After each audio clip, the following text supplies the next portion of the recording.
Greetings, Operations Manager Stewart Kreltszheim, CFA District 23.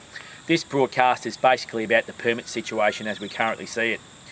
Over the last couple of weeks I've been consulting with groups and brigades and having some really robust discussions about the introduction of permits.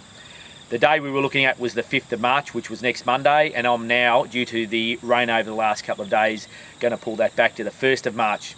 Now again, it seems like it would be really hard to burn. Obviously, DSE aren't going to be able to do some burning because of this rain in this next week, and I would envisage that obviously farmers are going to be hard pressed to get anything to burn.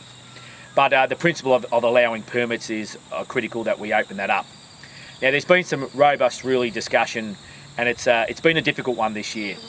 I understand the difficulties of farming on the land, and for some of our cereal farmers, that they need to be able to burn to get rid of some of the weeds and the stubble. We also have the vignerons who over the last couple of years have been belted by some bad seasons, and the issue of smoke taint is really a critical issue for them and their future prosperity in our district. So you've got two conflicting priorities. The vignerons would like to see us not burning till April.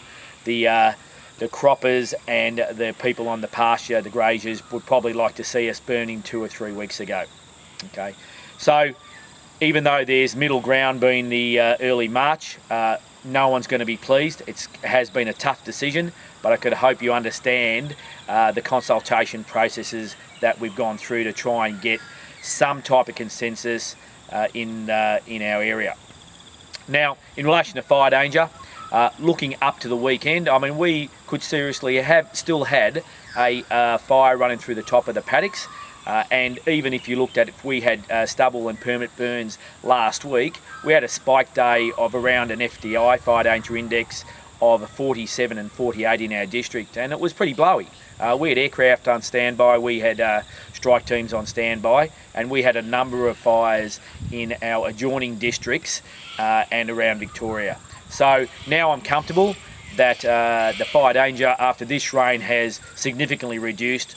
We'll open up permits for agricultural purposes again only, grass and stubble, and then we'll look to mid-March, maybe about the long weekend in March, about lifting fire restrictions. But we'll have discussions with brigades and groups and our communities before that decision's made.